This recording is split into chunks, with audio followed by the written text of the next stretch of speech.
Hi, I'm Kiki. Hi, Kiki. I do a lot of things. I've lived a lot of lives in my years.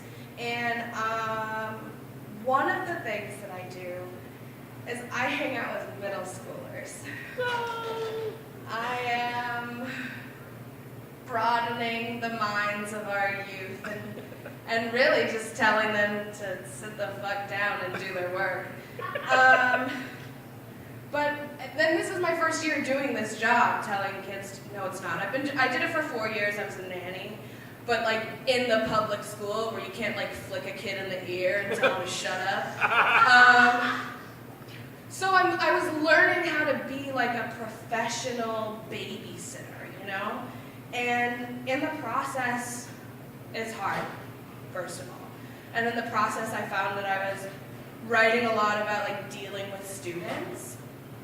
And so 2 good ones came out of that, basically.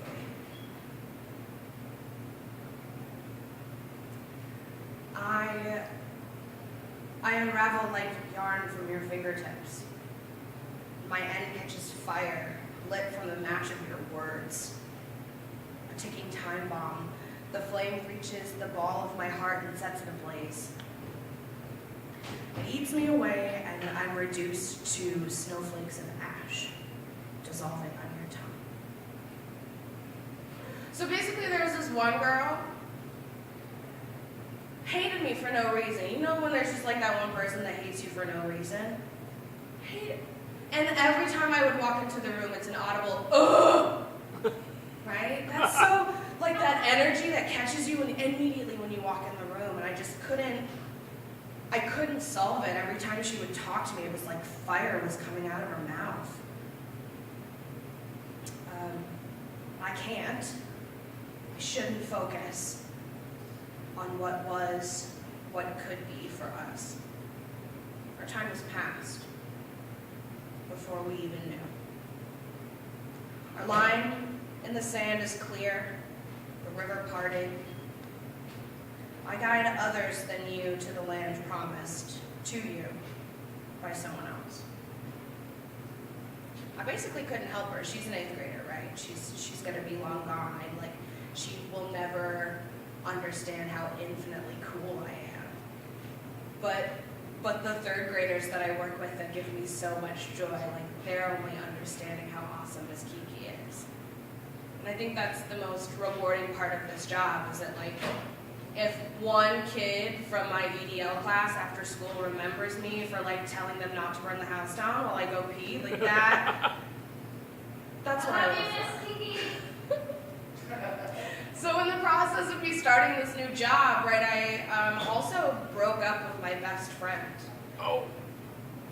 And that's hard, right? But yeah. People are only in your lives for a certain amount of time for a certain reason, right? People come and go, and it's all for a purpose. And I keep that in mind every time I think about her now. 2 worlds collide from separate spectrums, different sides. The middle tangles and blends, while the outsides are pulled and stretched thin, together but never the same. Oil and water floating on each other's surfaces, skimming the rim for morsels of hope. She moved off to Texas to be with her new beau, and has always lived a very glamorous lifestyle that I think I admired at first, and then realized that it's such a closed-minded and ignorant way to live, so jaded, rose-colored glasses, you know? Ooh. And there's this Frank Ocean song that goes, like, you know, you had a landscaper and a housekeeper since you were born. The sunshine always kept you warm. So why see the world when you got the beach? You know what I mean? Like, the blasé, like, whatever, I got what's in front of me, so I don't want to see what else is out there.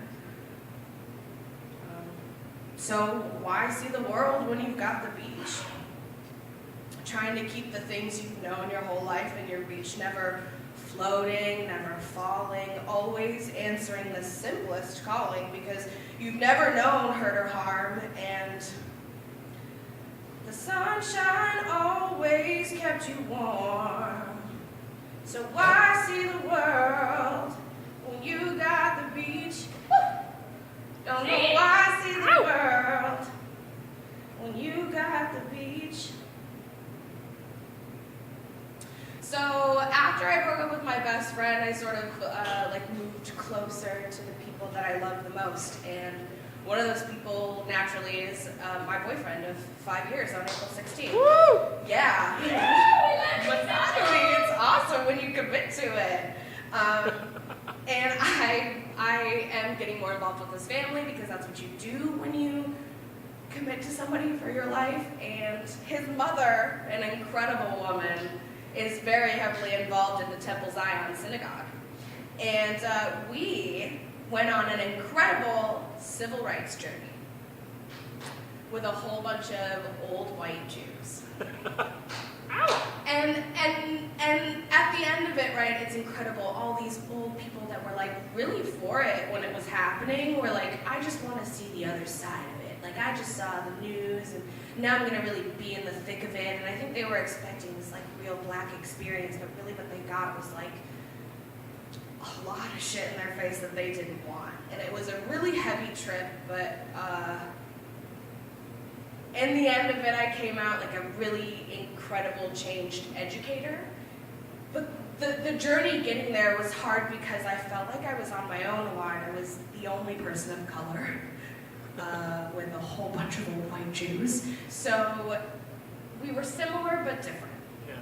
And the day that we left on our journey was the day that the mosque in New Zealand was shot up. And it was raining in Atlanta, and we're driving, and it's this really somber drive, this 2-hour drive. We pretty much did it in silence, and I remember looking out of the tour bus at the rain and just thinking,